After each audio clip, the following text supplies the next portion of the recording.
আসসালামু আলাইকুম ওয়া রাহমাতুল্লাহি ওয়া বারাকাতুহু। ভিউয়ার্স, আমি এখন আলোচনা করব মগের মুল্লুকের আসল কাহিনী। আল্লাহ শব্দটির সাথে সম্মানসূচক শব্দ যুক্ত না করা জায়েজ আছে, কারণ শব্দটি তার একত্ব নির্দেশনা করছে। দ্বিতীয়ত, এই শব্দটির জিকির বেশি পরিমাণে করা হয়, অন্য শব্দ যুক্ত করলে জিকির কঠিন হয়ে যায়। তবে আল্লাহর বিষয়ে তখনই বেয়াদবি হবে যখন কোনো যুবক ব্যক্তির মৃত্যুর কারণে কেউ বলে, হায় হায়, কি অসময়ে লোকটির মৃত্যু হলো, ছোট ছোট বাচ্চা রয়ে গেছে, এরা বড় হতে পারলো না। এ কথার দ্বারা সেই স্পষ্টত আল্লাহকে দায়ী করে বসেছে যে এই মূর্তিটি যথাসময়ে না হয়ে অযৌক্তিকভাবে অসময়ে হয়েছে। তখন কোনো বুদ্ধিমান ব্যক্তি এসে বলে, ভাই, তাকদিরে যা ছিল তাই হয়েছে, তাকদিরের লেখা থেকে রক্ষা পাওয়ার কোনো রাস্তা নেই। আল্লাহ তাআলা বড় বেপরোয়া। এ লোকটো মৃত্যুর জন্য আল্লাহর বেপরোয়া হওয়াকে দায়ী করলো। নাউজুবিল্লাহ। তবে কি আল্লাহর ব্যবস্থাপনায় কোনো শৃঙ্খলা নাই? তার কি মানুষের উপরে দয়া নাই? তার রাজত্বে কি মগের মুল্লুকের রাজত্বের নাই? ইনসাফ ও দয়া বলতে কিছু নাই? মগর মুল্লুকের কাহিনী নামে একটি গল্প সাধারণ মানুষের মধ্যে প্রচলিত আছে।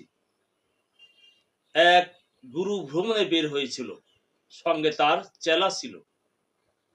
এক দেশের উপর দিয়ে ভ্রমণ করার সময় দেখে সেখানে সব জিনিসের একই দাম। দুধও ১ টাকায় ১৬ সের, ঘিও ১ টাকায় ১৬ সের, তেলও ১ টাকায় ১৬ সের। গুরু তার চেলাকে বলল, এটাই হলো সেই মগের মূল্য, যেখানে ইনসাফ ও দয়া বলতে কিছু নাই, সব জিনিসের একই দাম। তার মানে এখানে ছোটতে বড়তে কোনো তফাৎ নেই, কাজে এখানে বাস করা বিপজ্জনক হবে।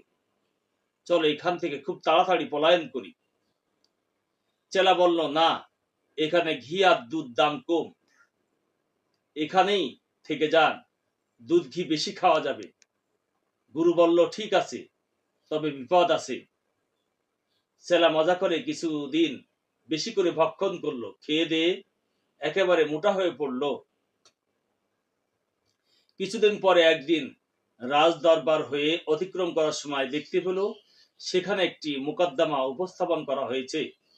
মুকদ্দমাটি ছিল এরূপ: দুই চোর চুরি করতে গিয়ে এক বাড়িতে সিঁধ কাটলো।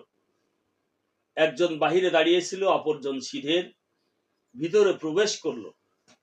সিঁধের উপরের দেওয়াল ধসে পড়লো, ফলে চোরটি মৃত্যুবরণ করলো। বেঁচে থাকা চোরটি দেওয়াল